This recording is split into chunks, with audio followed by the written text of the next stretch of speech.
Senhor esteja convosco. Ele está no meio de nós. Proclamação do Evangelho de Jesus Cristo, segundo João. Glória a vós, Senhor. Naquele tempo disse Jesus: As minhas ovelhas escutam a minha voz, eu as conheço e elas me seguem. Eu dou-lhes a vida eterna e elas jamais se perderão. E ninguém vai arrancá-las de minha mão. Meu Pai que me deu estas ovelhas é maior que todos, e ninguém pode arrebatá-las da mão do Pai. Eu e o Pai somos um. Palavra da salvação.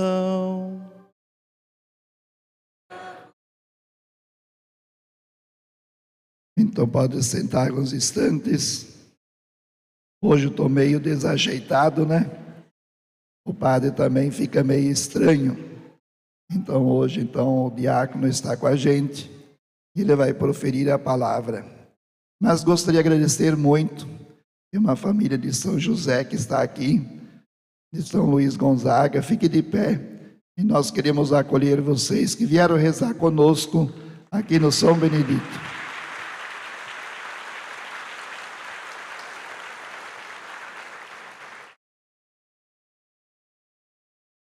Queridos irmãos, queridas irmãs, caríssimas mães, querido Padre Odilo, nosso pastor, neste domingo celebramos o Dia Mundial pelas Vocações, de oração pelas vocações. No dia em que celebramos o pastor, não ocasionalmente, 3 dias depois que recebemos um novo pastor em nossa igreja. Papa Leão XIV é a voz do próprio Deus no meio da Igreja Católica, que significa universal, que significa igreja unida, que acredita em Jesus Cristo e na voz dele, que é o Supremo Pastor. Por causa disso, na liturgia de hoje temos essa maravilhosa inspiração à escuta, ao cuidado com o rumo da nossa vida, para que não esqueçamos que acima de todas as vozes que existem no mundo, há uma única voz, que é aquela que transforma o nosso coração por dentro, que anima as nossas vocações particulares, que dá sentido à nossa vida. A voz de nosso Senhor Jesus Cristo, nosso Salvador. Interessante, hoje nós estamos com um coral bastante bonito, bem cantado. Mas no passado, as vozes do coro eram uma única voz, todo mundo cantava num tom só, para dar sentido a essa única voz, que era a voz de Cristo. Só depois do desenvolvimento de outros instrumentos, da aceitação de outros tipos de instrumento, é que se começou a pegarmos outras vozes. As mulheres de uma forma, os homens de outra forma, e alguns instrumentos também. Os instrumentos de corda, por exemplo, e também a percussão. Para falar que todo mundo canta na mesma voz, mas de formas diferentes. Inclusive, ano passado, no mês vocacional, o nosso tema foi a sinfonia vocacional. Muitas vozes, um só canto. No passado, era uma voz, um só canto, para dizer que um só tinha a voz sobre toda a igreja e nós deveríamos obedecer essa voz. Hoje, nós temos uma diferença maravilhosa, uma pluralidade. Não podemos criticar só o que nós vivemos hoje. A nossa sociedade é encantadora, muita diversidade, muita criatividade, e cada um contribui da sua forma para construir a nossa igreja. Mas não perdemos aquele argumento teológico. Um só é o pastor, e todos devem escutar a minha voz. Kalos, do grego, não significa bom, não é bom pastor, é belo pastor. A tradução, a bondade do pastor veio com o decorrer da tradução do termo para a própria dimensão de Deus. Quem é Deus? Um bom pastor, porque não se via o rosto de Deus e nem se pode ver. Então, o que nós vemos de Deus? A sua bondade, sua infinita grandeza. Por isso, o bom pastor que conduz a nós, seu povo, que somos suas ovelhas. Isso nos ensina a voltar um pouquinho e entender que beleza é essa, que kalos é esse, Que grandeza é essa de Deus? Que atributos ele tem para o próprio evangelista, São João, que conheceu Deus de perto, porque viu Cristo, conviveu com ele, afirmou que ele é o belo pastor, ele é o bom pastor. A beleza de Deus está na cruz. A cena mais horrorosa é a mais bela. O suplício do padecimento do Filho de Deus é a cena mais bela. É a cena cruenta, o sangue e a água que jorram do peito de Cristo é a maior beleza que nós podemos contemplar na face da terra. Foi com essa imagem do crucificado que todas as outras belezas, inspiradas pela vida na Igreja Católica, criaram templos, catedrais, universidades e tudo o que nós podemos imaginar de arte sacra no decorrer do percurso histórico da nossa Igreja Católica. Toda a beleza provém do mistério do crucificado. Mas, diácono, é uma cena horrorosa. Nós, inclusive, celebramos uma vez por ano, a Sexta-feira da Paixão, o ofício das trevas, o Cristo que morre e é sepultado, e nós choramos a perca de Deus, a morte do Filho de Deus. Mas há uma beleza escondida. E quem adentra o mistério do Cristo crucificado, percebe que o bom pastor é o crucificado. Percebe que o bom pastor que conduz a nossa vida é aquele que deu a vida na cruz, que se entregou por amor de nós, justamente por causa desse amor. Não inspira vocês a pensar em alguém que é capaz de dar a vida, que é capaz de se entregar, que é capaz de enfrentar dificuldades? Hoje celebramos o dia daquelas que, faça chuva ou faça sol, dão a vida pelos seus filhos. O padre está com a voz certa para falar de mãe hoje, né? A voz embargada. Porque falar de mãe é pensar nesse mistério de Deus na terra. Deus paternal deu a vida, colocou autoridade, se entregou e inclusive recebeu autoridade porque deu a vida. Já era amado, é um pai, está ali junto, paga as contas, faz tudo o que precisa fazer. Mas a mãe, ela levanta de madrugada, ela amamenta, ela é capaz de fazer coisas que às vezes nós não conseguimos imaginar de onde saiu essa força, de onde saiu essa inspiração. Ama cada um de nós, amava as que faleceram, desde antes que nós tivéssemos nascido, antes mesmo que ela soubesse que cara que nós teríamos, que rosto teria o seu filho. A palavra de Deus no bom pastor é essa mãe. É esse que é capaz de acolher a ovelha, acolher aquela que é subordinada a ele, apesar das teimosias, apesar das rebeldias. E eu já vi mãe defendendo o filho mesmo errado. Não bate no meu filho, porque ele é meu filho. As crianças na escola que se cuidem, né? Bateu no filho da outra mãe, pode saber que ao menos um xingo vai levar. Mãe é capaz de se doar, mesmo quando o filho está errado. Só que em casa a gente vê o que vai acontecer, né? Em casa a gente conversa. Essa maternidade de Deus expressa no bom pastor hoje, nos ensina muito. Essa força de Deus, esse pastoreio, faz parte do mistério dele. É a própria vontade de Deus que no decorrer de todos os séculos quis e ainda quer estar à frente do seu povo, conduzindo, como no deserto, uma tocha de fogo. Como hoje, na figura de um Leão 14, conduz a igreja com uma força, com uma voz trêmula, porque chorou.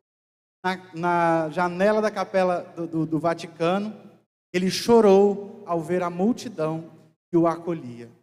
E cada um de nós, representado naquela multidão, estava dizendo: nós confiamos na tua voz.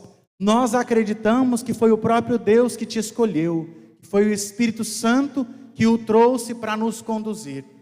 Nós somos seu povo e seu rebanho, como cantou a salmista.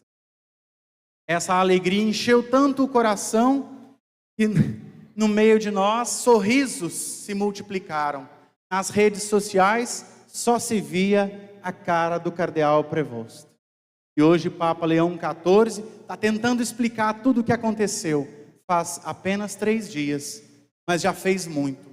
Falou de diálogo, relembrou a memória do Papa Francisco, disse que vai construir ponte, diz que está ali para servir, que o título de Leão XIV está ligado ao pontificado de Leão XIII, que foi um servidor por 25 anos da igreja, e caminhava arrastando as pernas, e mesmo assim promoveu a doutrina social da igreja, questões sociais, ou seja, estamos no mesmo barco de Cristo há muito tempo.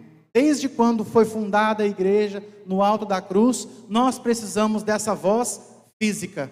Mas diácono, é um homem como nós, é frágil, mas a fragilidade do pastor é salvaguardada e protegida pela grandeza e a nobreza do supremo pastor, que é Deus.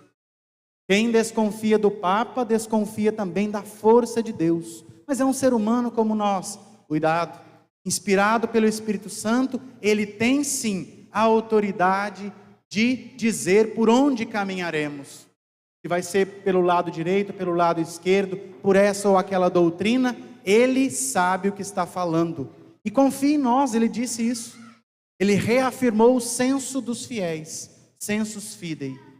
Nós temos a capacidade, pela graça do Espírito Santo, que nos move, que nos orienta a dizer: não é verdade, está errado, não é bem assim, porque o Espírito Santo que motiva o coração do Papa, também move o nosso coração. Ou seja, pastor e ovelhas, como ele disse, são irmãos. O que é que nós podemos esperar de negativo de um homem desse, de um coração pastoril, de um homem que sonha junto com o seu antigo predecessor, que é Francisco, que sonha junto conosco, que sutilmente sorriu quando viu a multidão, não se fez grande, mas obedeceu. As vestes do Papa são essa: equilibrou os extremos, rompeu polarizações, e ele só mostrou a cara e nos abençoou. Confiemos nesse pastor que recebemos. Confiemos, antes de tudo, na graça do Espírito Santo, que faz mostrar a beleza definitiva, infinita de Deus por nós, que às vezes nós não enxergamos por causa do nosso pessimismo, das dificuldades, dos espinhos e das cruzes que temos no dia a dia. Mas ele é belo pastor, ele é maravilhoso, é o rosto de Deus no meio de nós. Acima de tudo, sabemos que o Senhor, só Ele é Deus, Ele é o nosso pastor e nós somos seu rebanho. Muito cuidado, pois podemos nos confundir com os outros pastores que não são o verdadeiro e belo pastor. São enganadores.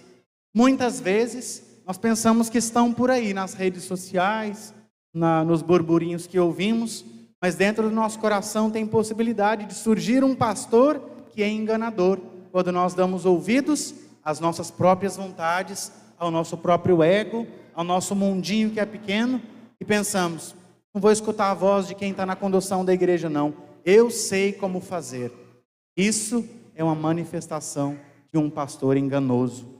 Por isso, a obediência, o ouvido atento à voz do pastor exige também a conversão do coração. Ensinamento ao longo dos 12 anos de pontificado de Francisco. Convertei o vosso coração, porque dentro dele, é de dentro dele que saem tudo o que há de negativo na face da terra. Confiar desconfiando. Confiar em si mesmo porque nós temos a graça do Espírito Santo, mas desconfiar porque há um supremo pastor que nos conduz. Recorda na tua vida quantas vezes você pediu o conselho de sua mãe porque não sabia por onde ir, não sabia como conduzir a sua vida. Ela também, por muitas vezes, foi pastora, foi cuidadora, afetuosa, terna. Ela sabia onde estava aquilo que você estava procurando há muito tempo. Ela sabia quais eram as suas verdadeiras vontades. Ela sabia o que nós precisávamos enfrentar. E por isso, ela também é crucificada. Só tem autoridade aquele que se deixa morrer na carne. Sofrimentos que a mãe enfrenta na face da terra, enfrenta na sua criação, dá a ela a autoridade para falar o que fazer, para falar como é que deve ser feito. É essa autoridade que nós também temos que ter com relação a Deus. De onde vem a autoridade paternal e maternal de Deus? Ele se fez morto. Ele se fez crucificado. Por nós deu a vida. A autoridade do pastor vem dos sofrimentos suportados por causa de nós. É um motivo para nós nos convertermos, para nós nos transformarmos naqueles filhos obedientes que temos que ser de Deus. Por isso, nesse domingo do Bom Pastor, confiar no chamado de Deus, acolher as nossas vocações, implica também abrir os nossos ouvidos e o nosso coração para a única voz que ressoa no horizonte da nossa Igreja Católica. A voz de Deus que desde o início, desde a criação do mundo, sabe qual é a verdade, sabe qual é o caminho, sabe qual é a vida eterna. É Ele mesmo. Confiemos na voz do pastor que diz: eu sou o bom pastor. Quem está sob o meu governo, quem está sob o meu pastoreio, não será abandonado, não será esquecido, não terá o que temer. Confiar na voz de Deus é acreditar. A voz do Supremo Pastor continua a ressoar nos nossos ouvidos. Num instante de silêncio, peçamos a graça. Que as nossas mães sejam abençoadas, porque são as nossas pastoras. Mesmo falecidas, continuam a dar testemunho dentro do nosso coração.